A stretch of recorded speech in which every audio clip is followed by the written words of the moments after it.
Hello दोस्तों, हाजिर हूं मैं आप लोगों के लिए एक न्यू मजेदार सी सीरीज के साथ। तो जल्दी से बढ़ते हैं हमारे इस सीरीज के फर्स्ट एपिसोड की तरफ। एपिसोड के शुरुआत में हमारी फीमेल लीड सॉन्ग वीवी को दिखाया जाता है। अपने घर में इंटर होने के साथ ही उसने कुछ कपड़े बिखरे हुए देखे तो वो फौरन से अपने रूम में पहुंच आई। पहले तो उसकी अंदर आने की हिम्मत ही नहीं हो पा रही थी क्योंकि वो अपने हस्बैंड से बहुत प्यार करती है, लेकिन अपने आंखों देख के हाल को वो जुटला भी तो नहीं सकती। जबकि रूम के अंदर उसका हस्बैंड और हमारा मेल लीड ली बुहान इसकी बेस्ट फ्रेंड के साथ रोमांस कर रहा था। जैसे ही सॉन्ग वीवी ने दरवाजा खोला और इन दोनों को अपनी आंखों से देखा तो उसका सारा मान ही टूट गया, जो कि हमेशा से उसे अपने हस्बैंड पर था। अपनी बेस्ट फ्रेंड रिया उसे कहने लगी कि तुम्हें तो हमेशा मैंने अपनी अच्छी दोस्त माना था, बदले में तुमने मुझे धोखा दिया, मेरे हस्बैंड को सेड्यूस किया। कि तुम्हें शर्म नहीं आई ये सब कुछ करते हुए? जबकि रिया तो बेशर्मी से उसे कहने लगी कि अब तुमने अपनी आंखों से सब कुछ देख तो लिया है, इसलिए ये डाइवोर्स पेपर्स लो और जल्दी जल्दी से इस पर साइन कर दो ताकि हम तीनों ही सुकून वाली जिंदगी गुजार सके। ली बुहान तो खामोश खड़ा कुछ भी नहीं कहता, लेकिन सॉन्ग वीवी को अभी भी यकीन नहीं आ रहा था। वो कहने लगी कि ली बुहान तुम ऐसा नहीं कर सकते, मैं जानती हूँ कि तुम मुझसे बहुत प्यार करते हो, प्लीज बताओ मुझे क्या तुम सच में चाहते हो कि हम दोनों का डाइवोर्स हो? ली बुहान बोला कि तुमने सब कुछ अपनी आंखों से देख तो लिया है और मुझसे पूछने का क्या फायदा। रिया भी उसे पुश करके दीवार के साथ लगा देती है कि आप खामखा में टाइम क्या जाया करना, जल्दी से डाइवोर्स पेपर्स पर साइन करो। सॉन्ग वीवी भी क्या करे जब उसका दिल ही नहीं मान रहा। वो आखिरी बार अपने हस्बैंड ली बुहान से पूछने लगी कि क्या पूरी लाइफ में तुमने एक बार भी मुझे सच्चे दिल से प्यार नहीं किया? ली बुहान बगैर झिझक के बोला कि हाँ, मैंने तुमसे कभी भी प्यार नहीं किया। उसका ये वाला जवाब सॉन्ग वीवी को बहुत ज्यादा हर्ट कर देता है और मजीद कुछ भी पूछे बगैर वहाँ से जाने लगी। नेक्स्ट सीन में ड्राइव करते हुए सॉन्ग वीवी की आंखों से आंसू आ रहे थे क्योंकि वो ली बुहान के साथ गुजारे हुए लम्हों को याद कर रही थी। दोनों बचपन के स्वीट हार्ट्स थे। ली बुहान ने हमेशा सॉन्ग वीवी का बहुत ज्यादा ख्याल रखा, इवन के इससे वादा किया था कि मैं हमेशा तुम्हें प्यार करूंगा। इसलिए ही तो सॉन्ग वीवी को यकीन नहीं आ रहा था कि आखिर लोग इतनी आसानी से कैसे बदल सकते हैं। उसके साथ होते हुए तो मुझे कभी भी ये रियलाइज नहीं हुआ कि वो मुझसे प्यार नहीं करता। साथ ही वो अपनी प्रेगनेंसी रिपोर्ट की तरफ देखती है जिसके बारे में वो आज ली बुहान को बताने ही वाली थी। अब तो उसकी आंखों से आंसू बिल्कुल भी नहीं रुक रहे थे। तभी दूसरी तरफ से एक तेज रफ्तार हैवी व्हीकल आकर इसकी गाड़ी को हिट कर देता है। एक्सीडेंट होने की वजह से वो बुरी तरह से जख्मी हो चुकी थी और शायद जान की बाजी भी हार बैठी। दूसरी तरफ वो ट्रक ड्राइवर किसी को कॉल करके बता रहा था कि जैसा आपने करने को कहा मिशन कंप्लीट हो चुका है, यानी कि ये कोई एक्सीडेंट नहीं बल्कि मर्डर था। नेक्स्ट सीन हमें 6 साल बाद का दिखाया गया जहाँ ली बुहान का असिस्टेंट जैनू से कह रहा था कि बॉस, मिस वीवी को खोए हुए 6 साल हो गए हैं, अब आप उसे ढूंढना बंद क्यों नहीं कर देते? जिसके जवाब में वो बोला कि तुम अपने काम से ही काम रखो और वो नई सेक्रेटरी जिसे हायर किया था वो अभी तक आई क्यों नहीं? जैन उस सेक्रेटरी को कॉल करने लग जाता है। नेक्स्ट सीन में उस नई सेक्रेटरी को दिखाया गया जिसका आज ऑफिस में फर्स्ट डे था। जब वो ली बुहान के पास से गुजरी तो उसे ऐसा लगा जैसे ये सॉन्ग वीवी हो, तो उसे रोकते हुए पूछने लगा कि तुम किस डिपार्टमेंट की हो। वो अपना इंट्रोडक्शन करवाते हुए बोली कि मेरा नाम सॉन्ग यूवी है, मैं प्रेसिडेंट की नई सेक्रेटरी हूँ। उसका नाम सुनकर तो इधर ली बुहान देखता ही रह गया क्योंकि ये उसकी एक्स वाइफ के साथ मिलता जुलता था, लेकिन उसका चेहरा तो सॉन्ग वीवी का नहीं था, इसलिए इग्नोर करते हुए चला गया। इधर सॉन्ग यूवी अपने जख्म का निशान छुपाने लगी। इसी के साथ हमें फ्लैशबैक का सीन दिखाया गया जिससे हमें पता चला कि सॉन्ग यूवी कोई और नहीं बल्कि सॉन्ग वीवी ही है जिसने उस एक्सीडेंट के बाद अपने चेहरे की प्लास्टिक सर्जरी करवाई थी। अब उसका एक 5 साल का बेटा ली बाओ भी था जिससे एक ऐसी डिजीज हो चुकी है जिसकी वजह से उसकी बॉडी ने ब्लड सेल्स बनाना बंद कर दिया। इसके ट्रीटमेंट के लिए डॉक्टर ने बताया कि ली बाओ के बायोलॉजिकल सिबलिंग्स का बोन मैरो चाहिए, वरना तो इसके पास जिंदा रहने के लिए ज्यादा वक्त नहीं। अब उसका कोई बहन भाई तो है नहीं और उसका बायोलॉजिकल फादर ली बुहान था, इसलिए ही सॉन्ग वीवी को उसके पास वापस लौट कर आना पड़ा। प्रेजेंट में उसकी तरफ देखते हुए कहती है कि अपने बच्चे के लिए मुझे ये कदम भी उठाना पड़ा, लेकिन मैं तुमसे वादा करती हूँ कि तुमसे तुम्हारा सब कुछ छीन लूंगी। नेक्स्ट सीन में ली बुहान को दिखाया गया जो कि नई सेक्रेटरी को लेकर अभी भी उलझन में था कि आखिर उसका चलना मुझे इतना सॉन्ग वीवी के जैसा क्यों लगा। तो उसे कॉल करके अपने ऑफिस में कॉफी लाने के लिए कहता है। जब वो कॉफी लेकर पहुंच आई तो ये उसे सवाल करते हुए पूछता है कि क्या हम दोनों पहले कभी मिले हैं? वो बोली कि मैं तो इस शहर में कुछ दिन पहले ही ट्रांसफर होकर आई हूँ, वो भी अपनी जॉब की वजह से, तो भला हम दोनों कैसे मिले होंगे? ली बुहान बोला कि शायद तुम्हारा चेहरा डिफरेंट है, लेकिन फिर भी तुम्हारी बॉडी लैंग्वेज, तुम्हारी खुशबू मुझे किसी की याद दिलाता है। यहाँ सॉन्ग वीवी उसे टोंट मारते हुए कहती है कि आपको अभी तक उस पर्सन की खुशबू भी याद है, यकीनन बहुत इंपॉर्टेंट होगा आपके लिए। वो बोला कि हाँ बहुत ज्यादा इंपॉर्टेंट। ये कहते हुए वो सोंग वीवी के करीब आ गया था और वो तो जैसे दोबारा से इसकी तरफ अट्रैक्ट होने लगी हो। नर्वसनेस के मारे उसके हाथ से इसके कपड़ों पर कॉफी गिर जाती है, लेकिन इससे पहले कि उससे कोई और गड़बड़ हो जाती फौरन उसके ऑफिस से बाहर चली गई। उसे खुद भी समझ नहीं आती कि इतना कुछ हो जाने के बावजूद भी वो ली बुहान की तरफ क्यों अट्रैक्ट हो रही थी। नेक्स्ट सीन में इसे ली बुहान का मैसेज आया कि कल क्लब में हमारी एक इम्पोर्टेंट क्लाइंट के साथ मीटिंग है, तुम रेडी रहना। और सोंग वीवी को तो जैसे ये मौका चाहिए था। इसके बाद क्लब का सीन दिखाया गया। वैसे तो ली बुहान बिल्कुल भी ड्रिंक नहीं करता, लेकिन आज सोंग यूवी के सर्व करने पर वो ड्रिंक्स पर ड्रिंक्स किया जा रहा था जब तक वो अच्छे से ड्रंक नहीं हो जाता। इतनी पी लेने के बावजूद भी वो कह रहा था कि मुझे और ड्रिंक करनी है। तो सोंग यूवी बोली कि बस करो, तुम पहले ही इतनी ड्रिंक कर चुके हो जो शायद तुमने कभी जिंदगी में भी ना की हो। यहाँ एक लम्हे के लिए तो उसका दिल किया कि इसे जान से मार डालूं, लेकिन फिर रुक जाती है क्योंकि अपने बेटे ली बाओ को बचाने के लिए उसे ली बुहान के साथ नाइट स्पेंड करनी थी ताकि वो प्रेग्नेंट हो सके। सोंग वीवी उसके बटन्स ओपन करने ही लगी थी, लेकिन उसने इसका हाथ पकड़ लिया। अब तो ये काफी ज्यादा डर गई थी और फौरन वहाँ से भाग निकली। अचानक से असिस्टेंट जेन के सामने आने पर उसे बताया कि बॉस काफी ड्रंक हो चुके हैं, क्या प्लीज आप उनको संभाल लेंगे। तो वो बोला कि हमारे बॉस और ड्रंक पिछले 6 साल में वो ड्रिंक के मास्टर हो गए हैं, चाहे हजारों कप भी पी ले तब भी ड्रंक नहीं होते। ये बात तो सोंग यूवी को शॉक कर देता है कि कहीं ली बुहान नाटक कर रहा था। दूसरी तरफ हम देखते हैं कि उसका शक बिल्कुल सही निकला। ली बुहान होश में आते हुए सोच रहा था कि आखिर इस लड़की का मेरी कंपनी को ज्वाइन करने का मकसद क्या है। नेक्स्ट सीन में वो सोंग यूवी को अपने ऑफिस में बुलाकर फायर कर देता है, जो सुनकर वो हैरान होते हुए पूछने लगी कि बॉस मुझे फायर करने के लिए आप कम से कम मुझे कोई लॉजिकल रीजन तो दे। जबकि ली बुहान कहने लगा कि किसी को भी फायर करना मेरे मूड पर डिपेंड करता है और मुझे किसी को वजह बताने की जरूरत नहीं। हाँ, बीच में तुम्हें फायर करने के लिए मैं कंपेंसेशन जरूर दे सकता हूँ, लेकिन मैं तुम्हें यहाँ नहीं देखना चाहता। सोंग यूवी ने डायरेक्टली ही पूछ लिया कि कल रात जो कुछ भी हुआ क्या आप मुझे उसकी वजह से फायर कर रहे हैं। तो वो बोला कि तुम्हारी इंटेंशंस क्या है ये तो मुझे नहीं पता, लेकिन जो तुम करना चाह रही थी एक सेक्रेटरी की कम से कम इस तरह के एथिक्स तो नहीं होने चाहिए। ये सुनकर अब सोंग यूवी भी वहाँ से जाने लगी कि ठीक है जैसा आप कहें। उसका ये जवाब भी ली बुहाओ को कुछ ज्यादा ही रूड लगा। खैर इसके बाद वो बाहर आकर देखना चाह रहा था कि सोंग यूवी ने रिजाइनेशन लिखा कि नहीं, लेकिन वो तो यहाँ पर थी ही नहीं। तो ये चेनमिन से पूछ लेता है कि सोंग यूवी ने अपना रिजाइनेशन क्यों नहीं लिखा। वो बोली कि बॉस मुझे तो नहीं पता, अचानक से उसे कोई इमरजेंसी कॉल आ गई तो वो ये कहते हुए भाग गई कि मैं कल आकर अपना रिजाइनेशन प्रोसेस कर लूंगी। फिर जब उसने यहाँ पर फ्रेश फ्लावर्स पड़े हुए देखे तो उसे सोंग वीवी की याद आ जाती है कि उसे भी फ्लावर्स बहुत पसंद हुआ करते थे। चेनमिन से पूछने लगा कि क्या तुम्हें पता है वो किस हॉस्पिटल गई है। वो बोली कि नहीं बॉस मुझे इस बारे में कुछ नहीं पता। नेक्स्ट सीन में ली बुहान एक हॉस्पिटल आया था, तभी अचानक से ली बाओ से देखकर कहने लगा कि बाबा फाइनली आप मुझे लेने के लिए आ ही गए हो। वो तो खुद हैरान था कि आखिर ये बच्चा मुझे बाबा क्यों कह रहा है। उसके पास बैठते हुए कहने लगा कि लिटिल बॉय शायद गलती से आपने मुझे अपना बाबा समझ लिया था। ली बाओ कहने लगा कि माफ करना अंकल, असल में एक अजीब हुलिये वाला अंकल मेरा पीछा कर रहा था तो बस उनसे जान छुड़ाने के लिए मैंने आपको बाबा कह दिया। ली बुहान उसे अप्रिशिएट करते हुए कहता है कि अरे वाह तुम तो कितने समझदार हो, तुम्हारे मम्मी पापा कहाँ है। तो वो बोला कि मेरे पापा वो तो हमारे पास नहीं है, मेरी मम्मी कहती है कि वो आसमान में एक स्टार बन चुके हैं और हमें देख रहे हैं। कभी कभी तो मैं उनको बहुत मिस करता हूँ। आई विश कि वो नीचे आकर हमारे साथ टाइम स्पेंड करे। खैर मैं अब चलता हूँ, मेरे अंकल मेरा वेट कर रहे होंगे, आप मेरी तरफ से ये टॉफी रख ले। जो देने के बाद वो फौरन वहाँ से भाग गया।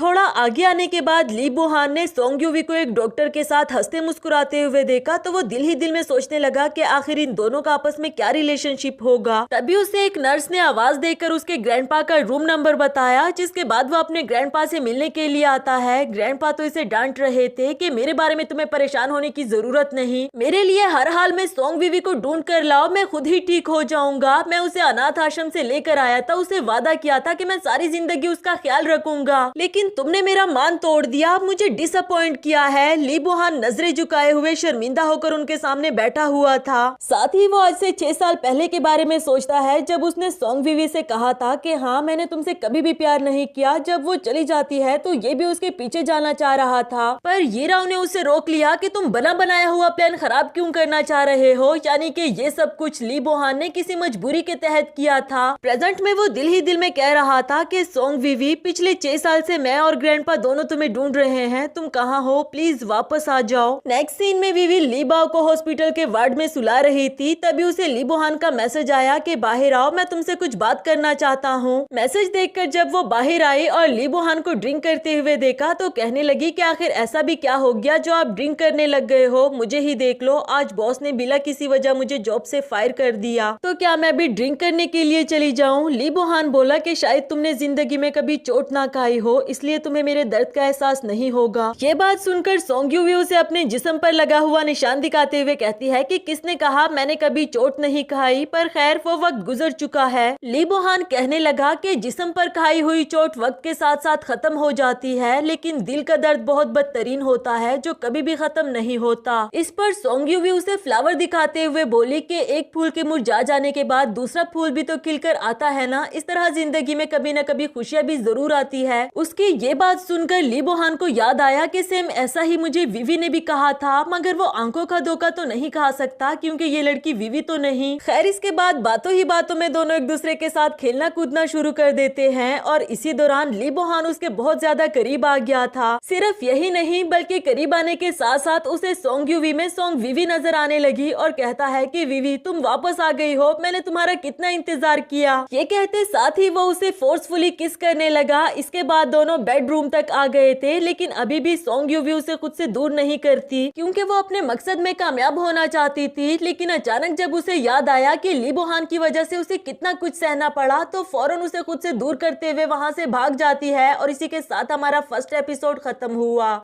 हेलो दोस्तों, तो बढ़ते हैं इस सीरीज के सेकंड एपिसोड की तरफ। अगर वीडियो पसंद आए तो वीडियो को लाइक और चैनल को सब्सक्राइब जरूर कर देना। एपिसोड की शुरुआत फ्लैशबैक के सीन से होती है जब सोंग विवी का एक्सीडेंट हो गया था और ट्रक के ड्राइवर ने किसी को फोन पर मिशन कंप्लीट का मैसेज पहुंचाया, लेकिन जब उसे विवी जिंदा नजर आई तो वो इसे अपने हाथों से मारना चाह रहा था और विवी उससे भीख मांगने लगी कि प्लीज मुझे छोड़ दो, मैं माँ बनने वाली हूँ, मैं हमेशा के लिए ये शहर छोड़कर चली जाऊंगी, जिसने तुम्हें मुझे मारने का मिशन दिया है वो भी पूरा हो जाएगा। इसकी बातें सुनकर ट्रक ड्राइवर को इस पर रहम आ जाता है, उसे जिंदा छोड़कर हमेशा के लिए ये शहर छोड़ जाने के लिए कहा। आफ्टर दैट जब विवी आगे आ रही थी तो अचानक से एक गाड़ी से टकराने ही वाली होती है। फॉर्चुनेटली यहाँ भी उसकी किस्मत अच्छी थी। उस लड़के को देखकर विवी उससे रिक्वेस्ट करती है कि प्लीज मेरी हेल्प करो। नेक्स्ट सीन कुछ सालों के बाद का दिखाया गया जहाँ विवी ने फेस सर्जरी करवा ली थी और अब उसका फेस भी पहले से काफी ज्यादा बदल चुका है। वो लड़का जिसने सोंग विवी की जान बचाई थी इसे पूछने लगा कि विवी क्या तुम मुझे पहचान पा रही हो, मैं डॉक्टर यी शांग तुम्हारा भाई जो सारी जिंदगी तुम्हें प्रोटेक्ट करेगा। जवाब में वो बोली कि भाई विवी नहीं, विवी मर चुकी है, बल्कि मेरा नाम अब से सोंग यूवी होगा। मेरी जिंदगी के भी अब सिर्फ दो ही मकसद है, एक अपने बेटे ली बाओ को अच्छी जिंदगी देना और दूसरी यी राओ और ली बोहान से अपना बदला लेना। नेक्स्ट सीन प्रेजेंट का दिखाया गया। ली बोहान अपनी सेक्रेटरी को देखने के लिए आया था तो चनमिन ने बताया कि वो तो सुबह ही अपना रिजाइनेशन देकर चली गई। हाँ, लेकिन उसने मुझे ये कुछ डॉक्यूमेंट्स पकड़ाए थे और शेड्यूल के अकॉर्डिंग उसने इन पर लेबल भी लगा दिया है। एक और इम्पोर्टेंट बात भी उसने मुझे कही थी। फ्लैशबैक से हम देखते हैं जब सोंग यूवी ने इसे बताया था कि प्लीज बॉस से कहना कि वो कम ड्रिंक करे। जिस हिसाब से वो रोज रोज ड्रिंक कर रहा है तो जल्दी ही उसकी हेल्थ पर इफेक्ट हो जाएगा। ली बोहान ने जब उसकी ये बात सुनी तो कोई भी जवाब दिए बगैर वहाँ से चला गया। वापस आकर भी वो मुसलसल सोंग यूवी के बारे में सोच रहा था। जिस तरह से पैशनेटली वो उसे किस कर रहा था वो तो ये तक भूल गया कि ये उसकी एक्स वाइफ नहीं जिससे वो 6 साल से ढूंढ रहा है। आखिरकार तो वो बेचारा भी मजबूर हो गया था और सोंग यूवी को कॉल करके उसे रिजॉइन करने के लिए कहता है। कहीं न कहीं विवी को भी इस बात का अंदाजा था कि ली बोहान उसे दोबारा जरूर बुलाएगा। वो खुद से ही कहने लगी कि किस्मत ने मुझे एक और मौका दिया है, अब की बार मैं तुमसे और यी राओ से अपना बदला जरूर लूंगी। ये कहते कहते वो ऑफिस तक पहुँच आई थी और यहाँ के एम्प्लॉइज उसे देखकर आपस में ही बातें करने लगे कि इसको तो बॉस ने फायर कर दिया था ना, कि फिर यहाँ पर कैसे आ गई। उधर सोंग विवी ने अचानक से यी राओ को आते हुए देखा। उसे देखकर तो इसका खून खौलने लगा, लेकिन फिलहाल उसका कुछ बिगाड़ भी नहीं सकती। उसे टॉर्चर करने के लिए बाहर ही रोक देती है। पूछने लगी कि क्या आपने प्रेसिडेंट के साथ अपॉइंटमेंट रखी थी, अगर नहीं तो फिर आप अंदर नहीं जा सकती। इस पर तो उसे काफी ज्यादा गुस्सा आने लगा कि तुम जानती भी हो मैं कौन हूँ, मेरा नाम यी राओ है, तुम्हारे बॉस की फ्यूचर की होने वाली वाइफ हूँ और तुम मुझे अंदर जाने से रोक रही हो। विवी बोली बोली कि अभी तक आप उनकी वाइफ बनी तो नहीं ना, इसलिए फिलहाल तो आप अपॉइंटमेंट लेकर ही अंदर जाओगी। इस पर हीरा को गुस्सा आ गया और इसे थप्पड़ मारने वाली थी कि तुम्हारी इतनी हिम्मत, जबकि विवी ने उसका हाथ रोक लिया। तब तक ली बुहान भी बाहर पहुंच जाया और जीरा उसे देखकर सेक्रेटरी की शिकायत लगाने लगी कि ये मुझे अंदर आने नहीं दे रही थी। जो सुनकर उसने विवी से कहा कि इसे अंदर आने दो, लेकिन जाते जाते भी जीरा उसे धमकाते हुए जाने लगी कि तुमने जो कुछ भी किया मैं इसे भूलूंगी नहीं, इसका बदला जरूर लूंगी। अंदर जाकर भी वो ली बुहान से इसकी शिकायत लगाने लगी कि तुम्हारी सेक्रेटरी कितनी बदतमीज है, तुम इसे फायर क्यों नहीं कर देते। तो वो बोला कि मेरी कंपनी को मैनेज करना मेरा काम है, तुम मुझे मशवरे देना बंद करो। और हाँ, मैं तुमसे जानना चाहता था कि तुम सोंग विवी की अच्छी दोस्त थी, तो क्या तुम्हें उसकी किसी ऐसे ठिकाने के बारे में पता था जहाँ वो रह रही हो और मुझे उसके बारे में पता ना हो। हीरा बोली कि भला मुझे कैसे पता होगा, और उसे गए हुए 6 साल हो गए हैं, क्या पता रास्ते में उसके साथ कोई हादसा हो गया हो, तुम उसे भूल क्यों नहीं जाते। यहाँ ली बुहान ने गुस्से में उसे शट अप कहा कि तुम खुद से ही उसके बारे में ऐसी बातें कैसे कर सकती हो, और जब तक मुझे उसकी बॉडी नहीं मिल जाती तब तक मैं ये भी मानने को तैयार नहीं कि वो इस दुनिया में नहीं। हीरा को तो सुनकर बहुत ज्यादा गुस्सा आ रहा था कि पता नहीं उस चुड़ैल का भूत तुम्हारे सर से कब उतरेगा। नेक्स्ट सीन में हमें ली बुहान को काम करते हुए दिखाया जाता है, जहाँ सोंग विवी उससे आकर पूछती है कि बॉस अगर आपका और कोई काम ना हो तो फिर मैं घर जा रही हूँ, जो कहकर वो जाने लगी। थोड़ी ही देर में यहाँ लाइट चली जाती है। ली बुहान को अपने बचपन से ही लेकर अब तक अंधेरे से बहुत ज्यादा डर लगता है। उधर सोंग विवी भी वापस आ गई और पूछने लगी कि मिस्टर ली बुहान आप ठीक तो है ना।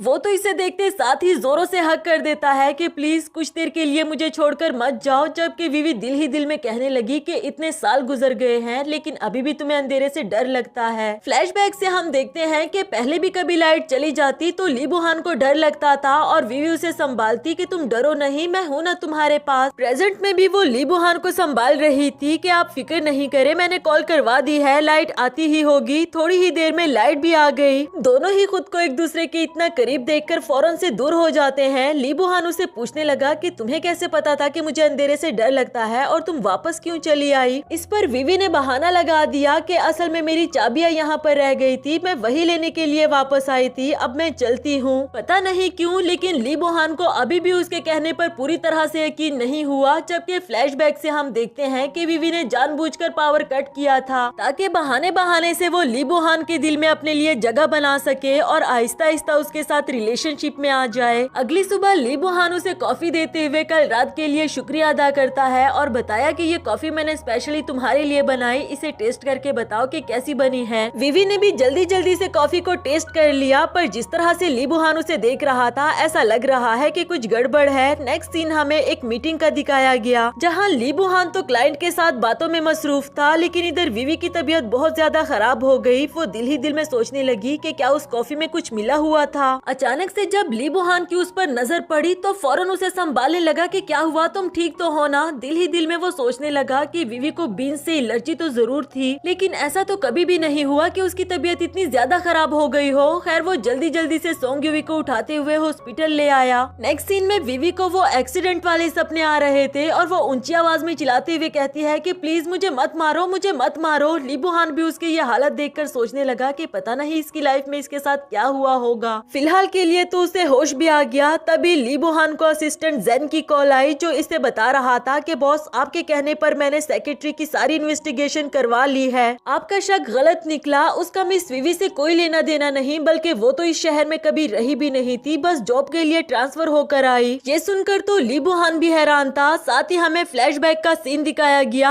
असल में विवी को पहले से ही इस बात का अंदाजा हो गया था कि ली बुहान उसकी इन्वेस्टिगेशन करवाएगा, इसलिए उसने अपने फेक डॉक्यूमेंट्स बनाकर यीशांग को दे दिए थे कि अगर कोई भी मेरी इन्वेस्टिगेशन करवाए तो उसे ये पेपर्स दे देना। प्रेजेंट में ली बुहान सोच रहा था कि शायद मैं उस पर कुछ ज्यादा ही शक करने लग गया हूँ, इसलिए ही तो उसने विवी को वो बीन्स वाली कॉफी पिलाई थी जिससे कि विवी को एलर्जी है। इसके बाद वापस आकर पहले तो वो विवी से उसकी तबीयत के बारे में पूछ रहा था और फिर कहता है कि मैं तुमसे एक सवाल का जवाब जानना चाहता हूँ कि तुमने मेरी सेक्रेटरी की जॉब को क्यों चुना। अचानक से उसका ये सवाल विवी को हैरान तो कर देता है, लेकिन वो जल्दी से इसे सोचकर जवाब दे देती है कि हाई सैलरी की वजह से, और दूसरा ये कि आपके कनेक्शन के थ्रू मैं किसी अमीर लड़के को फंसाकर शादी करना चाहती हूँ। उसका ये जवाब ली बुहान के लिए कुछ ज्यादा ही सिली था। तभी डॉक्टर यीशांग अंदर आते हुए कहता है कि मिस सोंग यूवी, अब आप पहले से काफी बेहतर हो, अगर चाहो तो घर भी जा सकती हैं। ली बुहाव डॉक्टर से सवाल करते हुए पूछने लगा कि क्या मैं जान सकता हूँ कि सोंग यूवी बेहोश क्यों हुई थी, क्या कुछ उल्टा सीधा खाने की वजह से? यीशांग समझ चुका था कि वो क्या जानना चाह रहा है, इसलिए उसने फूड एलर्जी तो बिल्कुल भी नहीं बताई, बल्कि कुछ और रीजन बता देता है। लेकिन ली बुहाव को पूरी तरह से उसकी बात का यकीन नहीं होता। नेक्स्ट सीन में यीशांग वीवी को बता रहा था कि तुम्हारा शक बिल्कुल सही निकला, वो लोग तुम्हें इन्वेस्टिगेट करवा रहे हैं। अच्छी बात तो ये है कि तुम इसके लिए पहले से ही प्रिपेयर्ड थी। वीवी बोली कि हाँ आप ठीक कह रहे हो, लेकिन अब शायद हमारे प्लान के लिए हमारे पास ज्यादा वक्त नहीं, मुझे जल्द से जल्द कुछ करना होगा। नेक्स्ट सीन में यीराओ को दिखाया गया। उसने जब सोशल मीडिया पर वो पिक्चर देखी जहाँ ली बुहान ने अपनी सेक्रेटरी को उठाया हुआ था, तो उसे काफी ज्यादा गुस्सा आ गया। वो कहती है कि यू बिच, अब तुम मुझे मजबूर कर रही हो कि मैं तुम्हें जल्द से जल्द यहाँ से दफा करूँ। दूसरी तरफ ली बुहान वीवी के पास एक ड्रेस लेकर आता है कि ये मेरी तरफ से तुम्हारे लिए गिफ्ट है, जो देखकर तो वीवी ने इस पर गुस्सा करना शुरू कर दिया कि आपको मुझे गिफ्ट देने की जरूरत ही क्या है, पहले ही ऑफिस में हमारे बारे में कितने सारे रूमर्स फैल चुके हैं कि हम दोनों का अफेयर चल रहा है, क्या आप इसे और बढ़ाना चाहते हो? बेचारे ली बुहाव को तो बोलने का मौका तक नहीं दे रही थी। आखिरकार वो इसे रोकते हुए कहने लगा कि मिस सोंग यूवी, शाम को हमारी एक बहुत ही इम्पोर्टेंट बिजनेस पार्टी है, क्या तुम्हारी ये पहनी हुई ड्रेस पार्टी में ले जाने के काबिल है? इसलिए ही मैंने तुम्हें ये नई ड्रेस गिफ्ट की और ये मेरी रिस्पॉन्सिबिलिटी का हिस्सा है। ये सुनकर तो अब वीवी भी थोड़ी शर्मिंदा हो गई थी कि अच्छा तो आपने ये गिफ्ट मुझे इसलिए दिया। जबकि ली बुहान चेनमिन से कहने लगा कि आज के बाद अगर ऑफिस में हम दोनों के अफेयर के बारे में किसी ने भी बात की तो मेरे पूछे बगैर ही उसे फायर कर देना।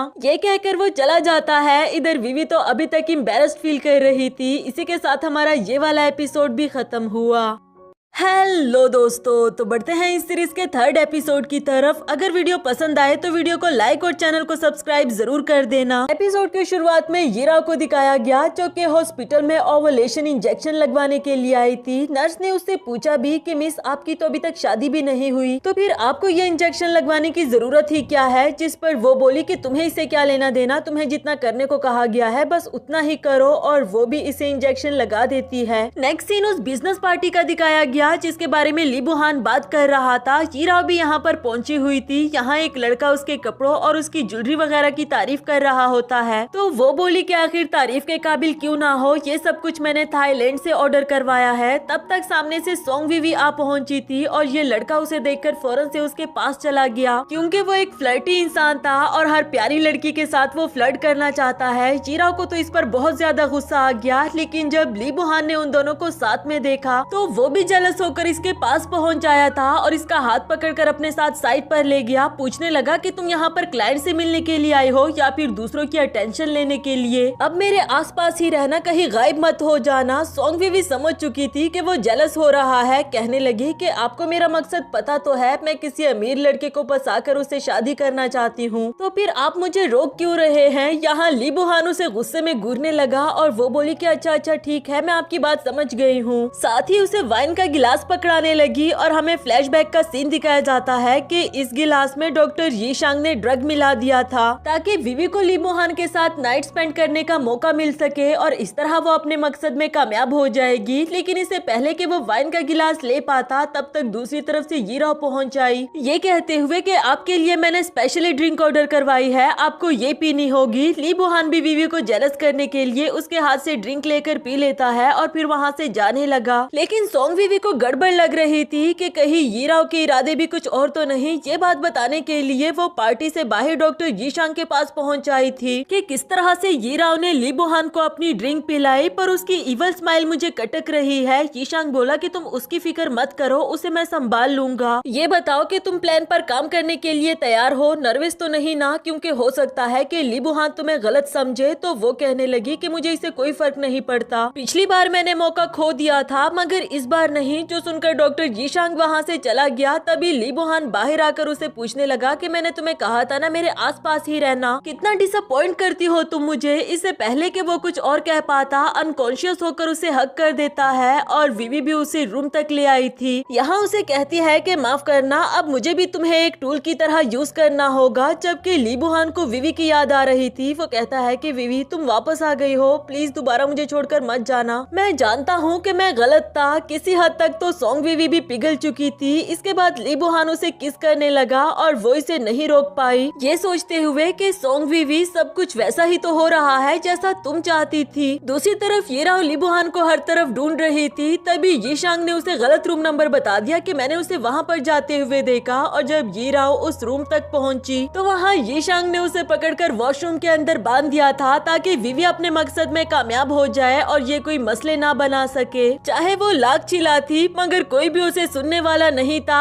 यहाँ विवी ने भी अपना मिशन कंप्लीट कर लिया था, लेकिन इतनी आसानी से वो ली बुहान के रूम से जाने वाली नहीं। मजे लेने के लिए उसके फेस पर टर्टर बनाती है और फिर खुशी खुशी वहाँ से चली गई। थोड़ी ही देर में यहाँ पर ये राव भी पहुँच आई जो कि काफी बुरे हाल में थी। ली बुहान उसे देखकर पूछने लगा कि तुम मेरे रूम में क्या कर रही हो, और वो बोली कि तुम्हारे फेस पर क्या लगा हुआ है। जब उसने अपने फेस पर देखा तो उसे थोड़ा थोड़ा याद आने लगा कि कुछ देर पहले उसके साथ कोई लड़की थी, मगर कौन ये उसे याद नहीं आ रहा। इधर ये राव को भी काफी ज्यादा गुस्सा आ रहा था क्योंकि उसका सारा का सारा प्लान चौपट हो गया। खैर ली बुहान ने उसे अपने रूम से बाहर जाने के लिए कहा, जिसके बाद वो खुद से ही कहता है कि वो जो भी लड़की थी मैं उसे ढूंढ निकालूंगा और असिस्टेंट जेन को कॉल करके सीसीटीवी कैमरा की फुटेज निकालने के लिए कहता है। अगली सुबह वो सबसे पहले सेक्रेटरी सॉन्ग यूवी को देखने के लिए आया था। तो चेनमिन ने बताया कि आज वो ऑफिस नहीं आई क्योंकि उसकी तबीयत ठीक नहीं थी। ली बुहान सोच रहा था कि मुझे उस लड़की की स्मेल सॉन्ग यूवी की तरह क्यों याद आ रही है। तब तक असिस्टेंट जेन भी सीसीटीवी कैमरा की फुटेज लेकर पहुंच आया। इसमें वो फुटेज तो थी ही नहीं जिसे ली बुहान ढूंढ रहा था। तो वो दिल ही दिल सोचने लगा कि आखिर सॉन्ग यूवी के पास इतना पैसा कहां से आ सकता है कि वो सीसीटीवी कैमरा की रिकॉर्डिंग ही गायब करवा दे। जहां तक मुझे याद है तो उसका मकसद किसी अमीर लड़के को पटाकर उसे शादी करना था, और अगर मेरे साथ रात को वो ही थी तो वो मेरी वाइफ बनने की डिमांड कर सकती थी। भला वो सीसीटीवी फुटेज को क्यों डिलीट करवाती, ये तो उसके पास एक सबूत होता ना, पर शायद मैं उस पर खामखा कर शक कर रहा हूँ। दूसरी तरफ सॉन्ग विवी बार बार अपनी प्रेगनेंसी चेक करती रही, लेकिन अभी तक उसे कुछ पॉजिटिव रिस्पॉन्स नहीं मिला, जिसकी वजह से वो काफी डिसअपॉइंट हो गई थी। नेक्स्ट सीन में उसे ली बुहान ने एक एक्सपेंसिव गाड़ी अलॉट कर दी थी कि अब से तुम ऑफिस इसमें आया जाया करोगी, और जवाब में वो बोली कि इसकी क्या जरूरत थी, मैं तो मेट्रो के जरिए भी आराम से ऑफिस पहुँच सकती हूँ। उसका ये जवाब सुनकर ली बुहान सोच रहा था कि अगर इसके लिए पैसा इतना ही इम्पोर्टेंट होता तो ये गाड़ी देखकर इसे खुशी क्यों नहीं हुई। खैर वो फिर भी इसका हाथ पकड़कर जबरदस्ती गाड़ी में बिठा देता है कि ये हमारी कंपनी की रिपुटेशन का सवाल है, अब जल्दी से गाड़ी को स्टार्ट करो। जबकि विवी को ये गाड़ी देखकर अपना एक्सीडेंट याद आ रहा था। उसे बुरी तरह से एंजाइटी होने लगी और उसकी बिगड़ती हुई हालत देखकर ली बुहान से पूछने लगा कि तुम्हें क्या हुआ है। वो बोली कि कुछ नहीं, बस सालों पहले मेरा एक एक्सीडेंट हुआ था जो मुझे अभी तक नहीं भूलता। ली बुहान से पूछना चाह रहा था कि कब और कैसे हुआ, लेकिन आगे उसने कुछ भी नहीं बताया। नेक्स्ट सीन में ली बुहान के दिमाग में अभी भी वो बात गूंज रही थी, तो उसने अपने असिस्टेंट को इन्वेस्टिगेशन करने के लिए कहा कि आखिर सॉन्ग यूवी का एक्सीडेंट कब और कैसे हुआ था। दूसरी तरफ विवी अपनी प्रेगनेंसी को लेकर परेशान थी कि अभी तक मैं प्रेग्नेंट हुई क्यों नहीं। तभी ली बुहान ने उसकी आहट सुन ली थी, तो चुपके से उसे देखने लगा और अचानक से स्लिप होकर नीचे गिर पड़ा। जब सॉन्ग विवी ने उसे देखा तो वो बहाना कर लेता है कि मैं तो पुशअप्स कर रहा हूँ। ये बोली कि झूठ मत बोले, आपको थका देने के लिए तो सिर्फ 30 पुशअप्स ही काफी है। यहाँ उसके मुंह से कुछ ज्यादा ही सच निकल गया था, तो फौरन से बहाना लगाते हुए कहने लगी कि मैं तो मजाक कर रही हूँ। जब वो जाने लगी तो ली बुहान अपना शक क्लियर करने के लिए उसे विवी कहकर पुकार देता है, और वो भी फौरन से रिस्पॉन्स देते हुए मुड़ आई। ये पूछने लगा कि क्या तुम्हारा नाम विवी है, तो वो बोली कि मुझे ऐसा लगा कि आपने मुझे पुकारा क्योंकि मेरा नाम और आपकी एक्स वाइफ का नाम जरा मिलता जुलता है ना। फ्यूचर में आप चाहो तो मुझे सेक्रेटरी सॉन्ग कहकर पुकारना ताकि कोई कंफ्यूजन ना हो। साथ ही वो टेबल पर चलते हुए कॉकरोच को मार देती है। उसकी ये हरकत देखने के बाद ली बुहान ने उसे जाने के लिए कहा, और वो दिल ही दिल में सोच रहा था कि विवी तो इस तरह की गंदी चीजों को कभी भी हाथ ना लगाती, शायद मैं कुछ ज्यादा ही इस पर शक कर रहा हूँ। दूसरी तरफ चेनमिन जेन के पीछे भाग रही थी कि रुको जरा, तुम्हें मैं छोड़ूंगी नहीं, और वो बोला कि सेक्रेटरी सॉन्ग प्लीज मुझे बचा लो।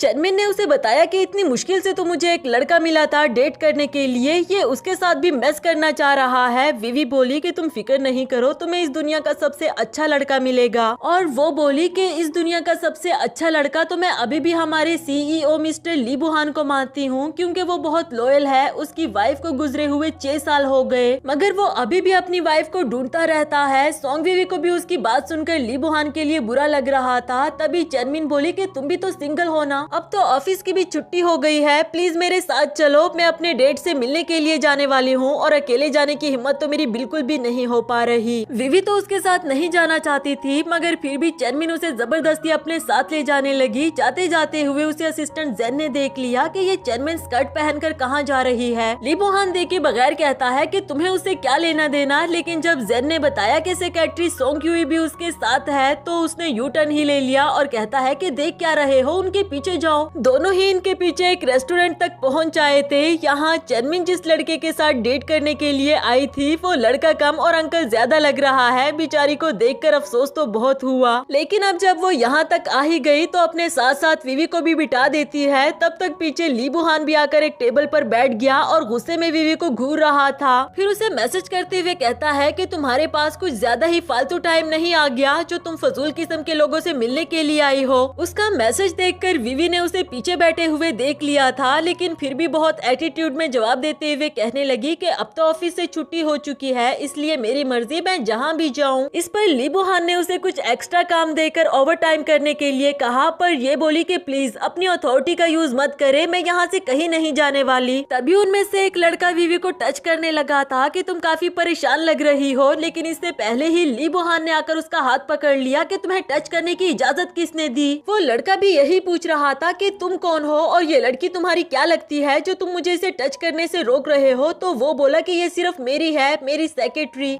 फिर वो विवी का हाथ पकड़कर अपने साथ ले गया। जेन भी चनमिन को वहाँ से ले जाता है। इसके बाद नेक्स्ट सीन में ली बुहान उसे डांट रहा था कि तुम्हें इस तरह की सोशलाइजेशन करने की जरूरत क्या है, जिनको तुम जानती पहचानती तक नहीं थी। विवी बोली कि अच्छा ठीक है, मैं आइंदा इस तरह नहीं करूंगी, लेकिन आपका रिएक्शन भी कुछ ज्यादा ही बड़ा था। मुझे अच्छे से खाना भी खाने नहीं दिया, कितनी भूख लगी है, अब तो मुझसे चला भी नहीं जा रहा। ये सुनकर ली बुहान बोला कि वहाँ वो सामने एक अच्छा रेस्टोरेंट है, चलो मैं तुम्हें वहाँ से डिनर करवा देता हूँ। और विवी पूछने लगी कि ऐसा लगता है तुम यहाँ काफी आए गए हो।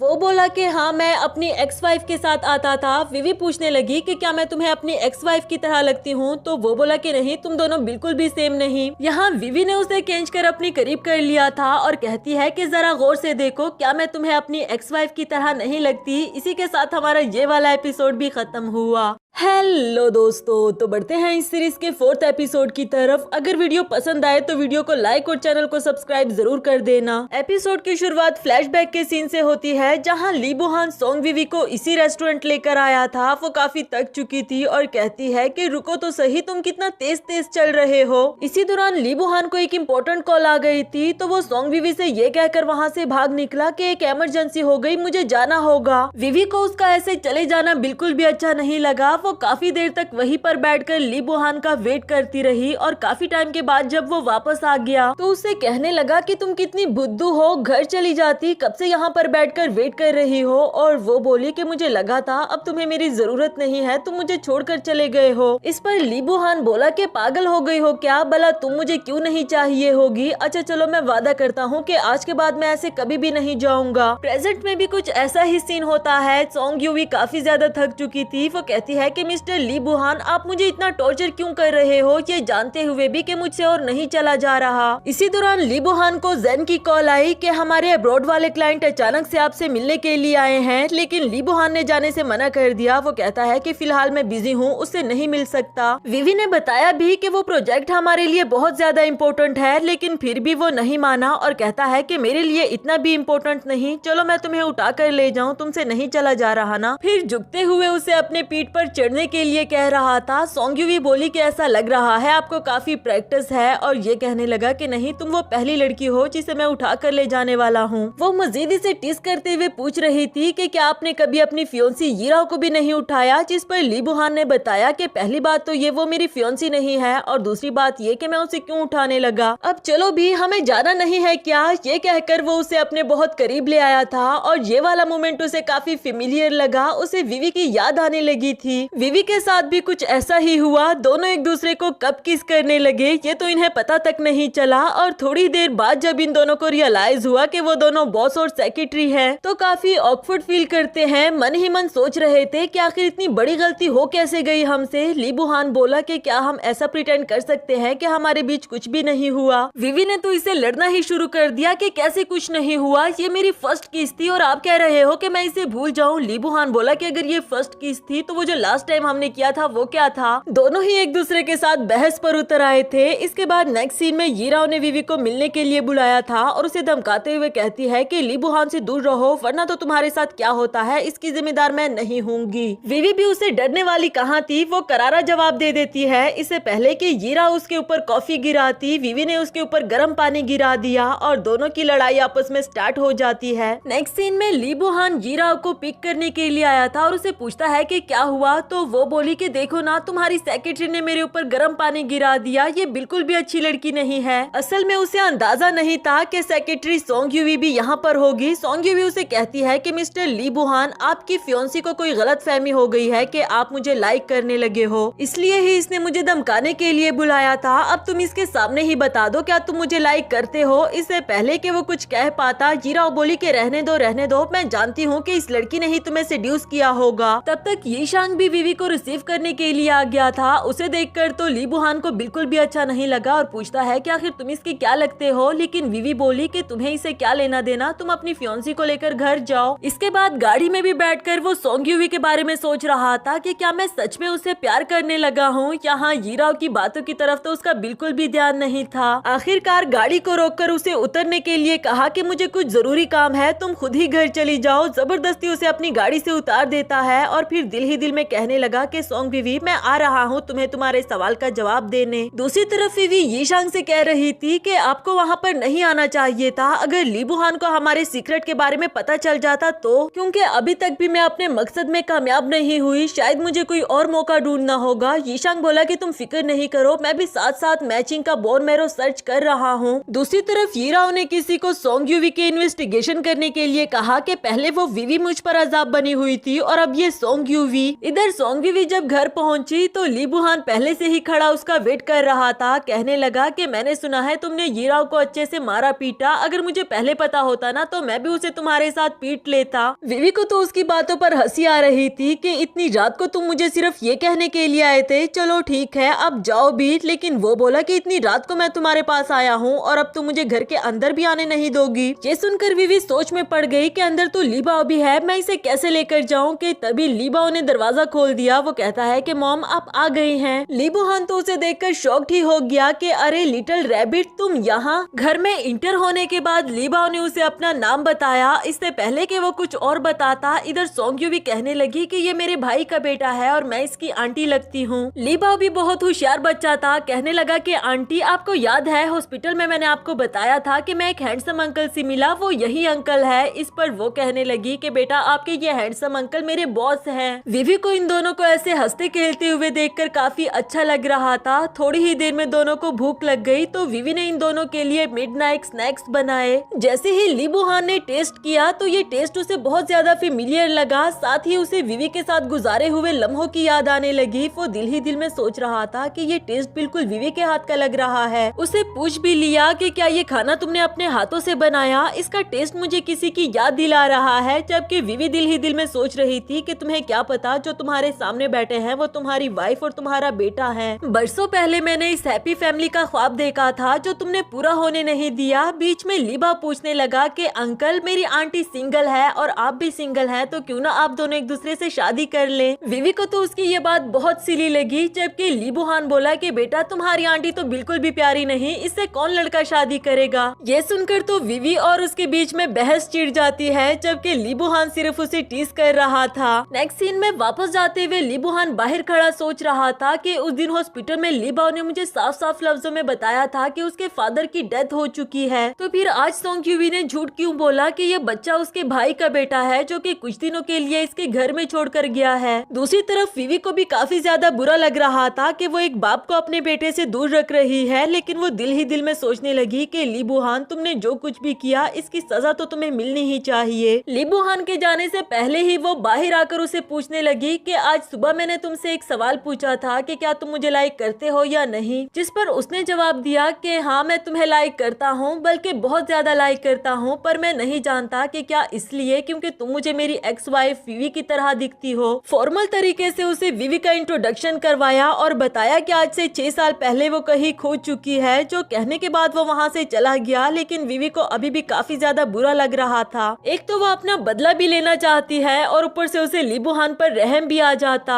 अगली सुबह विवी उसके ऑफिस में आने का वेट कर रही थी, मगर अभी तक वो आया नहीं। तो चनमिन बोली कि अगर तुम बॉस का वेट कर रही हो तो वो आज ऑफिस नहीं आने वाले, क्योंकि 6 साल पहले उनकी एक्स वाइफ आज के दिन ही लापता हो गई थी और बॉस आज का पूरा दिन घर ही रहकर भूखा गुजारेंगे। वैसे तो सबको यही लगता है कि उनकी एक्स वाइफ विवी की डेथ हो चुकी, मगर बॉस इस बात को मानने को तैयार ही नहीं, क्योंकि उनकी डेड बॉडी नहीं मिली थी। उनके कपड़ों को ही दफनाकर उनकी कब्र बनाई गई है और बॉस तो अभी तक उन्हें ढूंढते रहते हैं। नेक्स्ट सीन में हमें ली बु हान को दिखाया गया, जो कि आज पहली बार विवी के कब्र पर आया था। अपने दिल का बोझ हल्का करने के लिए उसे बता रहा था कि एक लड़की है जो मुझे बिल्कुल तुम्हारी तरह लगती है। मेरी अटेंशन उसकी तरफ इसलिए जाती है क्योंकि उसकी सारी हरकतें बिल्कुल तुम्हारी तरह है। मैं उसे वैसे ही ट्रीट करने लगा हूँ जैसे मैं तुम्हें ट्रीट किया करता था। मुझे समझ नहीं आ रही कि आखिर मुझे हो क्या रहा है। पिछले 6 साल से तो मैं सिर्फ तुम्हें ही ढूंढता रहा। आई विश कि उस वक्त हालात ऐसे ना बनते तो मैं कभी भी तुम्हें खुद से दूर जाने ना देता। फ्लैशबैक से हमें 6 साल पहले का सीन दिखाया गया।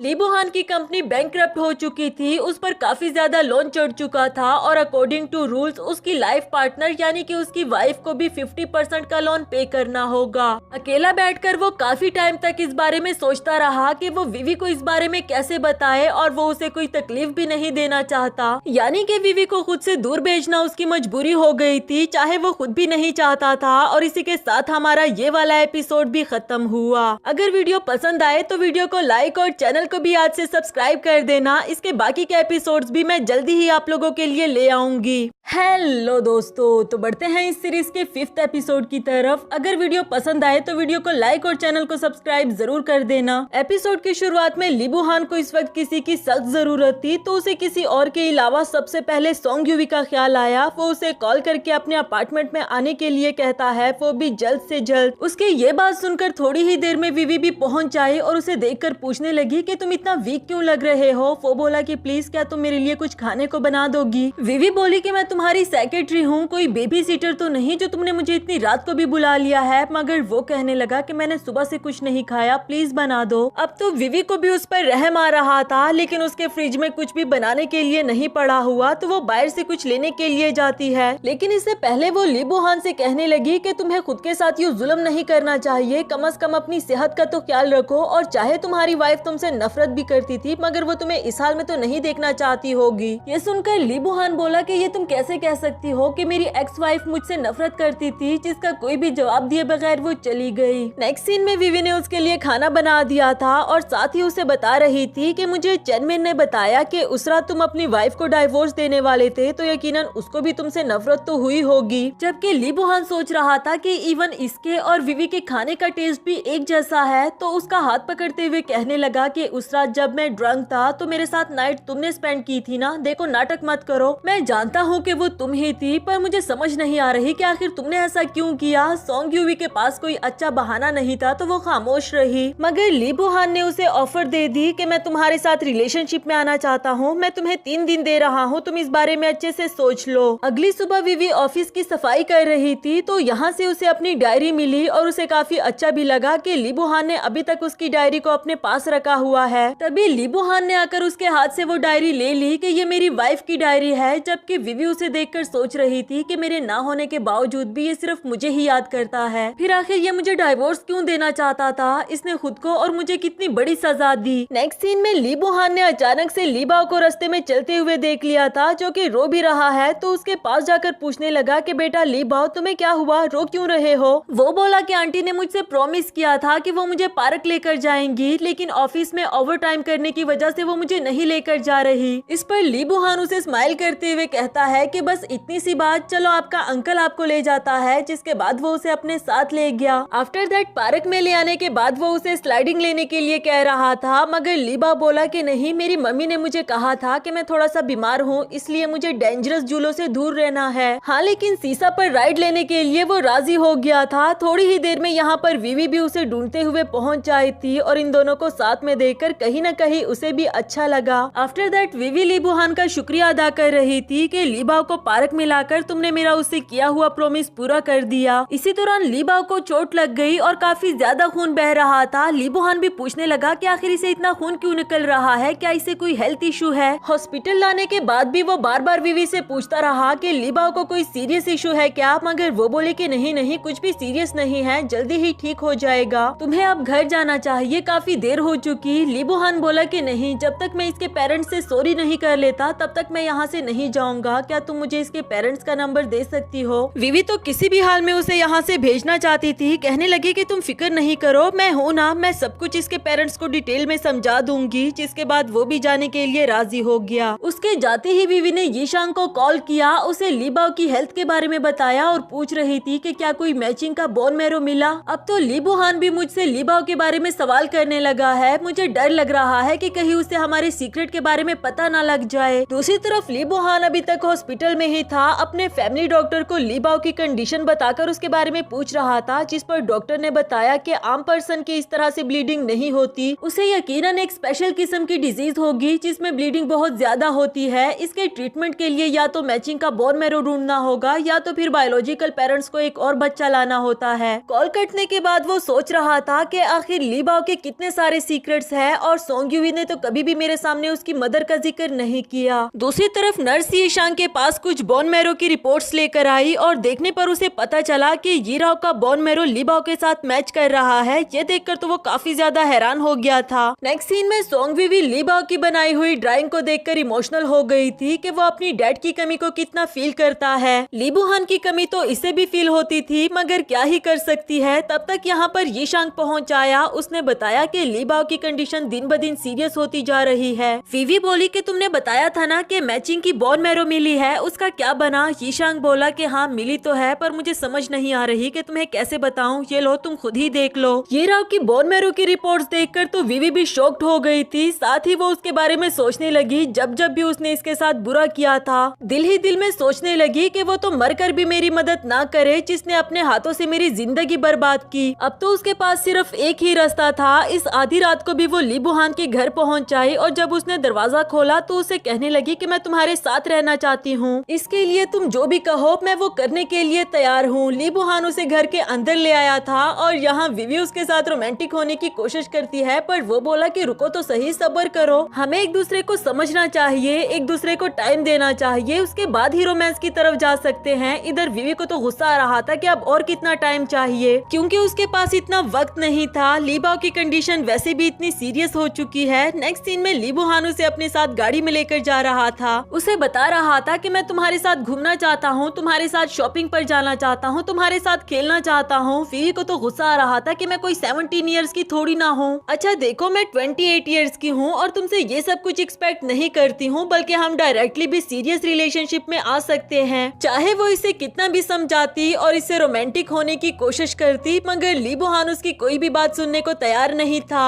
नेक्स्ट सीन में वो इसे कुछ छोटी मोटी गेम्स खिलाने के लिए लेकर आया था, मगर इंजॉय करने के बजाय विवी काफी ज्यादा बोर हो रही थी। आखिर में तो वो बहुत ज्यादा थक चुकी थी। ली बुहान से कहने लगी कि क्यों ना हम इस होटल में एक रूम बुक कर ले और यहीं पर रात गुजार ले। असल में तो वो सिर्फ अपने मकसद को पूरा करना चाहती है, जबकि वो बोला कि ज्यादा बहाने मत लगाओ और मेरे साथ चलो। विवी को तो काफी ज्यादा गुस्सा आ रहा था कि ये इंसान है या पता नहीं क्या, कब से चलता ही जा रहा है। डिनर करते टाइम ली बुहान उसका शुक्रिया अदा कर रहा था इतना टाइम एक साथ स्पेंड करने के लिए, जबकि वो बोली कि इस पूरे प्रोसेस की जरूरत क्या थी। इस पर ली बुहान ने बताया क्योंकि मेरी एक्स वाइफ विवी को ये छोटी मोटी चीजें बहुत खुशी दिया करती थी और मुझे अफसोस है कि मैं उसके साथ ज्यादा टाइम नहीं स्पेंड कर पाया। विवी उसका जवाब सुनकर इमोशनल हो गई कि इसे अभी भी मेरी छोटी सी विशेष याद है। दिल ही दिल में कहने लगी कि माफ करना, लेकिन अब कुछ भी पहले की तरह नहीं हो सकता। लेकिन उसे पूछने लगी कि अगर तुम्हारी एक्स वाइफ तुम्हारे सामने बैठी हो तो तुम उसे क्या कहना चाहोगे। ली बुहान बोला कि क्या मतलब मेरे सामने। जहाँ उसने अपना सवाल चेंज कर लिया, वो कहती है कि क्या तुमने अपनी वाइफ से कभी भी प्यार किया था। ली बो-हान बोला कि सिर्फ प्यार, मैंने हमेशा सिर्फ उसे ही चाहा है। यहाँ भी विवी उससे पूछने लगी कि अगर तुम उससे प्यार करते थे तो तुमने उसे डाइवोर्स क्यों देनी चाहिए। असल में तुम्हारे साथ रिलेशनशिप में आने से पहले मैं ये जानना चाहती हूँ। ली बो-हान ने बताया कि मैं अच्छे से एक्सप्लेन तो नहीं कर सकता, लेकिन अगर मेरी कुछ मजबूरियाँ ना होती तो मैं कभी भी उसे डाइवोर्स ना देता। नेक्स्ट सीन में ली बो-हान अपनी और विवी की वेडिंग पिक्चर को देख रहा था, तभी उसे एक कॉल आई और बताया गया कि आज सेक्रेटरी सोंग यूवी नहीं आई क्योंकि उसकी तबीयत ठीक नहीं है। उसकी तबीयत का सुनकर तो ली बो-हान फौरन से उसे देखने के लिए चला गया। उसे रास्ते में जाते हुए देखकर रोक लेता है और पूछने लगा कि तुम ठीक तो हो ना, तुम आज ऑफिस नहीं आई। विवी बोली कि हाँ मैं ठीक हूँ, बस पीरियड्स की वजह से नहीं आ पाई। आप इतना दूर से मेरी तबीयत का जानने के लिए आए हो। ली बो-हान बोला कि इसके अलावा भी मैं तुम्हें कुछ बताना चाहता हूँ, वो ये कि मैं अपनी एक्स वाइफ से प्यार करता हूँ और उसकी जगह कभी भी किसी और को नहीं मिल सकती, लेकिन फिलहाल मैं इतना जानता हूँ कि मैं तुमसे प्यार करता हूँ और अपने इस मैरिज सर्टिफिकेट में तुम्हारी पिक्चर लगाना चाहता हूँ। सोंग यूवी काफी ज्यादा इमोशनल हो गई थी, लेकिन वो कहती है कि फिलहाल मैं तुमसे कोई भी वादा नहीं कर सकती और वहाँ से चली गई। नेक्स्ट सीन में यीरा को दिखाया गया। पिक्चर की फ्रेम के पीछे से वो बालों का एक गुच्छा निकालती है जो कि यकीनन विवी का ही लग रहा था। उसकी इवल स्माइल से ही पता चल रहा था कि वो कुछ न कुछ तो करने वाली है। जबकि दूसरी तरफ हमें ली बो-हान को दिखाया गया। असिस्टेंट जेन बता रहा था कि आज से 6 साल पहले सोंग यूवी का एक्सीडेंट हुआ था, वो भी उस शहर में जहां मिस विवी गायब हुई हैं। ये सुनते ही ली बो-हान समझ गया था। कहने लगा कि इसका मतलब सोंग यूवी ही विवी है जो कि इतने वक्त से मेरे साथ रह रही है और मैं फिर भी उसे पूरी तरह से नहीं पहचान पाया। इसी के साथ हमारा ये वाला एपिसोड भी खत्म हुआ।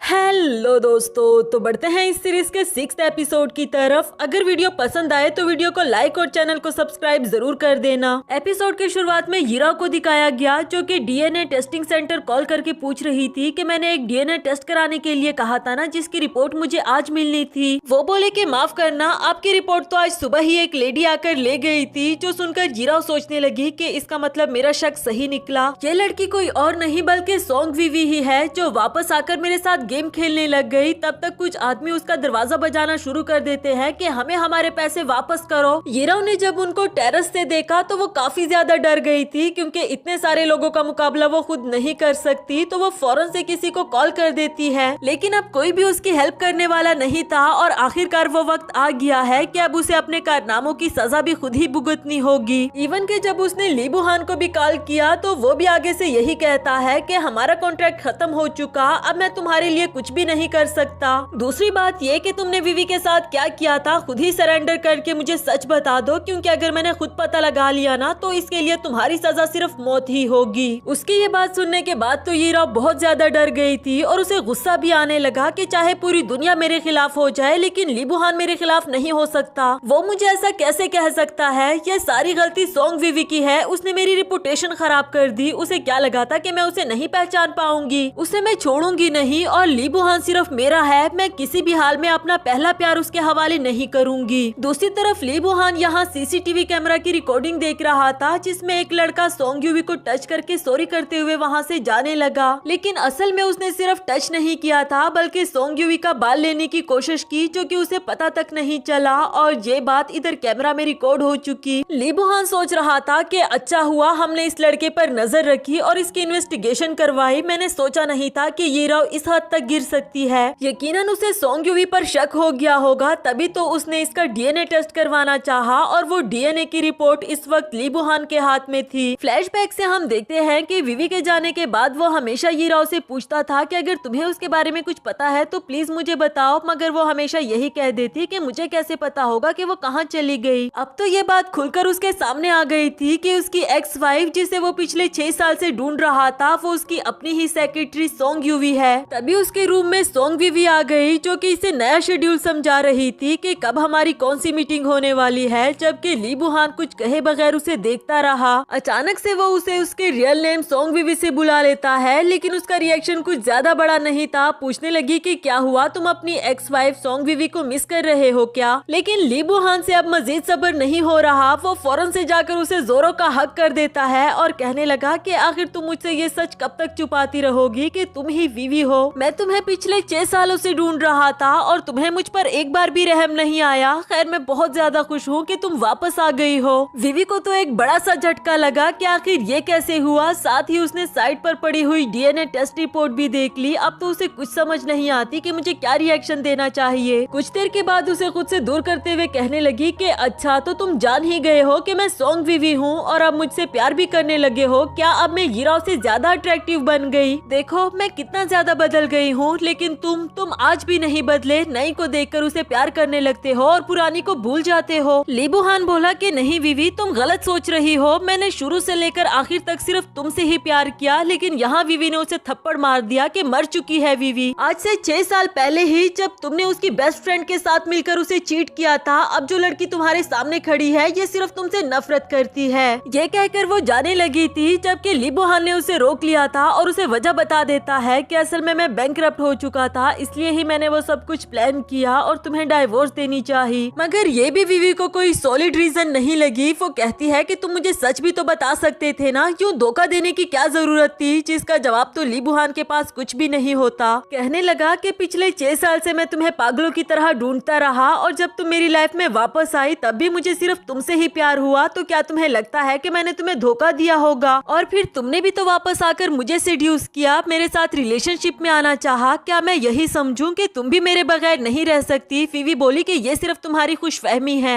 जाते जाते लीबुहान ने उसे रोककर एक आखिरी सवाल किया कि क्या तुम आज भी मुझसे प्यार करती हो? वैसे तो उसने ये कहा कि नहीं मैं तुमसे प्यार नहीं करती, मगर उसकी आंखें साफ साफ बता रही थी कि वो झूठ बोल रही है। लीबुहान भी समझ चुका था। उसका हाथ पकड़ते हुए कहने लगा कि विवी जो कुछ भी हुआ मैं जानता हूँ कि उसमें मेरी गलती है। शायद मैं चीजों को अच्छे से मैनेज नहीं कर पाया, मगर ये बात तो तुम अच्छे से जान चुकी होगी कि मैं तुम्हारे अलावा किसी और से प्यार कर ही नहीं सकता। और मैं ये भी जानता हूँ कि तुम मुझसे नफरत नहीं कर सकती हो। हम दोनों ही एक किश्ती में सवार है, तो क्यों न एक दूसरे को एक और मौका दे। उसकी बातें सुनकर विवी भी इमोशनल हो गई थी, साथ ही उसे किस करने लगी। इसे ये बात तो साबित हो गई कि विवी ने उसे माफ कर दिया, क्योंकि शायद वो जान चुकी थी कि जो कुछ भी हुआ वो लीबुहान ने जानबूझकर नहीं किया। नेक्स्ट सीन में लीबाओ को हीराओ के साथ दिखाया गया, जो कि उसे पूछ रहा था कि आंटी मेरी मामा मुझे लेने के लिए कब आएंगी? मैं घर जाना चाहता हूँ। जवाब में वो बोली कि तुम फिक्र नहीं करो, तुम्हारी मामा आती ही होगी। वो मेरी बेस्ट फ्रेंड है और उसे मेरा घर भी पता है। तब तक तुम ये टॉफी खाओ। लेकिन जिस तरह से वो लीबाओ को देख रही थी उसके इरादे कुछ ठीक नहीं लग रहे।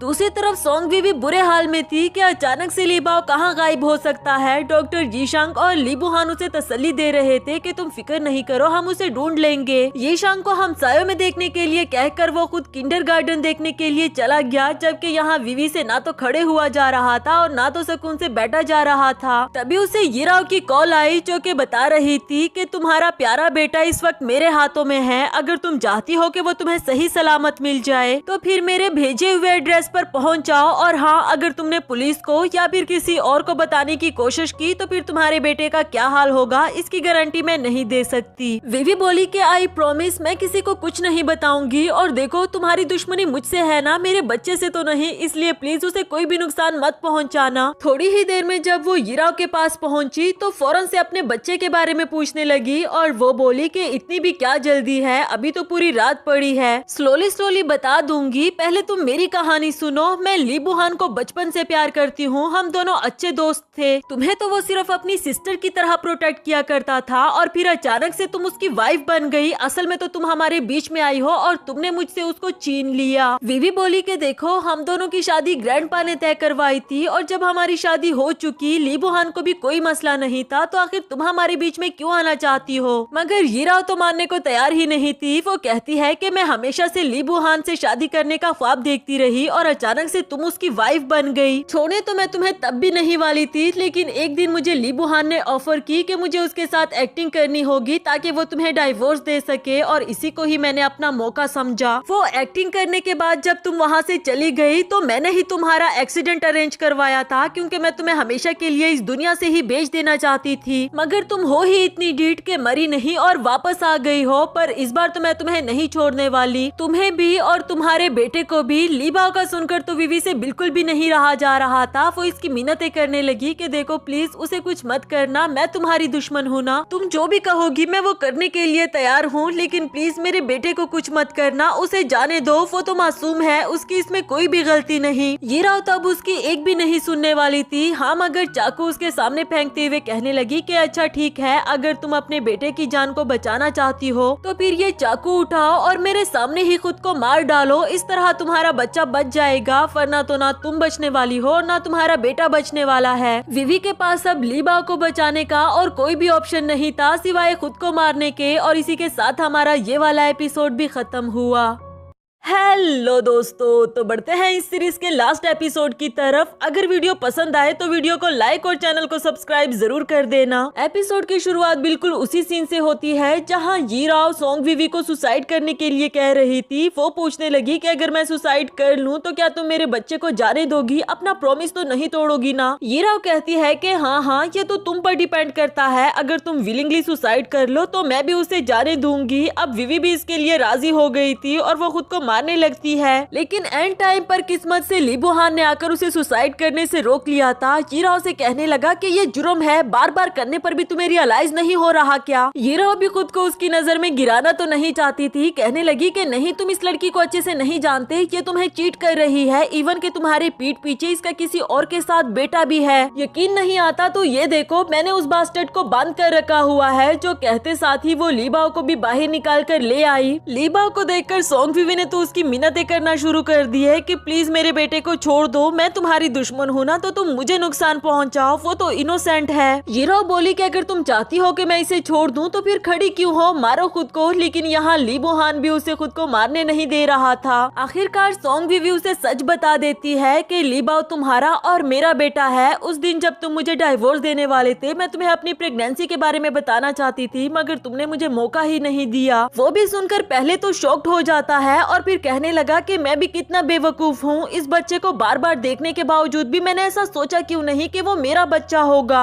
दूसरी तरफ हीरा को तो सुनकर बिल्कुल भी अच्छा नहीं लगा। वो कहती है कि ऐसा लग रहा है मेरी वजह से तुम तीनों का फैमिली रियूनियन होने वाला है, मगर मैं ऐसा होने नहीं दूंगी। अब मेरा इरादा बदल गया है, मैं इस बच्चे को ही मार देती हूँ। इससे पहले कि वो ली बाओ को मार पाती तब तक ली बुहान आगे आ जाता है और वो चाकू ली बाओ को लगने के बजाय उसे लग गया। ली बुहान को जख्मी हालत में देखकर तो हीरा के भी पांव तले जमीन निकल गई। वो कहती है कि तुम आगे क्यों आए, मैं तो कभी भी तुम्हें नुकसान नहीं पहुंचाना चाहती थी। तब तक ये शांग भी पहुंच आया था। विवी को तसल्ली देने लगा कि तुम फिक्र नहीं करो, ली बुहान को कुछ भी नहीं होगा। नेक्स्ट सीन में वो हीरा के पास आकर बता रहा था कि कुछ ही टाइम में तुम्हें लेने के लिए पुलिस पहुंच जाएगी। और हीरा बोली कि मैंने जुर्म किया है तो सजा भी तो मिलेगी ही ना, तुम भी हंस लो, मैं कुछ नहीं कहूंगी। जिस पर वो बोला कि नहीं, तुमने गलत समझा, मैं तुम्हें डराने के लिए नहीं बल्कि कुछ दिखाने के लिए लाया हूँ। फिर मैचिंग की बोन मैरो वाली रिपोर्ट दिखा देता है। रिपोर्ट्स देखकर तो वो भी हैरान हो गई और जीशांग से पूछने लगी कि तुम्हें क्यों लगता है कि मैं उन दोनों के बच्चे की हेल्प करूंगी। तो वो कहने लगा कि मैं तुम्हें फोर्स नहीं कर रहा, लेकिन अभी भी तुम्हारे पास मौका है। कहीं न कहीं तो ये सब कुछ तुम्हारी वजह से ही हुआ था। अगर तुम चाहो तो तुम अभी भी सब कुछ ठीक कर सकती हो, बाकी डिसीजन क्या लेना है वो तो तुम्हारा काम है। नेक्स्ट सीन में सोंग विवी को आईसीयू के बाहर दिखाया गया। वो ली बुहान का लिखा हुआ लेटर पढ़ती है जो कि उसने 6 साल पहले लिखा था कि किस तरह से वो बैंकरप्ट हुआ और क्यों उसने डाइवोर्स देने का फैसला किया। पर ये लेटर कभी भी सोंग विवी को नहीं मिल पाया, इसी वजह से वो काफी ज्यादा रो रही थी। तब तक यहाँ ग्रैंडपा भी पहुँच आए थे जो कि ली बुहान के लिए काफी ज्यादा वरीड थे। सोंग विवी को तो खुद समझ नहीं आती कि उन्हें कैसे बताऊं कि वो किस कंडीशन में है, मैं तो खुद भी नहीं जानती। थोड़ी ही देर में डॉक्टर यीशांग ने आकर बताया कि ली बुहान का काफी सारा खून बह चुका है और उसे अभी अर्जेंट खून लगना बहुत ज्यादा जरूरी है, मगर हमें उसका ब्लड टाइप भी इतने अर्जेंट में नहीं मिलने वाला। जहाँ तक लैब में सर्च करने की बात थी तो मैंने अच्छे से देख लिया, मगर अभी भी हमारे पास एक ऑप्शन है। जो कहते साथ ही वो खामोश भी हो गया था। विवी बोली कि चुप क्यों हो, प्लीज मुझे जल्दी से बताओ। जिस पर वो भी बता देता है कि ली बाओ का और उसका ब्लड टाइप एक है, तो ली बाओ उसे खून दे सकता है। मगर ली बाओ की तो अपनी भी हेल्थ कंडीशन ठीक नहीं थी। ये बात सोंग विवी को हैरानी में डाल देती है कि अब क्या किया जाए, ली बाओ उसे कैसे खून देगा। ग्रैंडपा भी पूछ रहे थे कि आखिर वक्ती तौर पर थोड़ा सा खून देने में क्या मसला है, तो सोंग विवी ने उनको ली बाओ की डिजीज के बारे में बताया। इस वक्त तो उसकी आंखों से आंसू बिल्कुल भी नहीं रुक रहे थे, क्योंकि ना तो वो अपने हस्बैंड को खोना चाहती है और ना ही अपने बेटे की जान को खतरे में डालना चाहती थी। इन्हीं बातों को सोच सोच कर वो परेशान होकर बैठ गई थी। तभी ली बाओ आगे आते हुए कहने लगा कि मामा, मैं अपने बाबा को खून देने के लिए तैयार हूँ, प्लीज आप मुझे मत रोको। सब बच्चों के पास उनके फादर होते हैं, उन्हें घुमाने के लिए बाहर लेकर लेकर जाते हैं, मुझे भी मेरे डैडी चाहिए, प्लीज मैं उनको बचाना चाहता हूँ। विवी उसे समझाने लगी कि बेटा हम बड़े हैं ना, हम कोई ना कोई हल निकाल लेंगे, आपको परेशान होने की जरूरत नहीं, और फिर मैं तुम्हारे बगैर भी तो नहीं रह सकती हूँ ना। इतना समझाने के बावजूद भी ली बाओ नहीं माना। वो कहता है कि मैं अपने डैडी को खून देना चाहता हूँ। तो आखिरकार सोंग विवी ने भी उसके सामने हार मान ली। नेक्स्ट सीन 1 वीक बाद का दिखाया गया, जहाँ ली बोहान तो ठीक हो चुका था, मगर खून देने के बाद ली बाओ को होश नहीं आया और पिछले 1 हफ्ते से वो बेहोश पड़ा हुआ है। उसके पेरेंट्स उसके लिए काफी ज्यादा वरीड थे। इवन के ली बोहान ने तो पिछले 1 हफ्ते से कुछ अच्छे से खाया भी नहीं। वो कहता है कि मुझे कुछ नहीं खाना, बस मेरा बेटा ठीक हो जाए। ली बाओ बेटा उठ जाओ ना, डैड आपके लिए बहुत सारी कैंडीज लेकर आए हैं, मैं आपको पार्क भी लेकर जाऊंगा, बहुत सारा घूमेंगे, मजे करेंगे और बहुत सारी गाड़ियाँ भी लेकर दूंगा, आपको गाड़ियाँ बहुत पसंद है ना, लेकिन प्लीज तुम उठ तो जाओ, डैड तुम्हारे लिए बहुत ज्यादा परेशान है। ली बाओ भी उनकी ये सारी बातें सुन रहा था और थोड़ी ही देर में उसे होश आ जाता है। उसका हाथ पकड़ते हुए कहने लगा कि डैडी आप रोना तो बंद करो। उसे होश में देखकर ली बोहान और सोंग विवी काफी ज्यादा खुश हो जाते हैं, फौरन से डॉक्टर को बुलाने लगे। इसके बाद नेक्स्ट सीन में हम देखते हैं कि ली बोहान उसे कंफर्ट करने के लिए उसके साथ बातें कर रहा था, जबकि यहाँ यीशांग विवी को बता रहा था कि ली बाओ को होश आ गया, ये बहुत अच्छी बात है, मगर अभी भी खतरा टला नहीं, क्योंकि अब तो उसकी जान का रिस्क और ज्यादा बढ़ चुका है। वो विवी को किसी भी अंधेरे में नहीं रखना चाहता और सोंग विवी भी सुनकर काफी ज्यादा परेशान हो गई थी कि अब हमें क्या करना चाहिए। नेक्स्ट सीन में दोनों ने फैसला कर लिया था एक और बेबी को जन्म देने का, मगर इससे पहले ली बोहान पूछने लगा कि अच्छा तो तुम मेरी सेक्रेटरी सिर्फ इसलिए बनी थी ताकि तुम मेरे साथ नाइट स्पेंड कर सको, तभी तो तुम उस रात बार में मेरी शर्ट्स के बटन ओपन करना चाह रही थी जब मैं ड्रंक करने की एक्टिंग कर रहा था।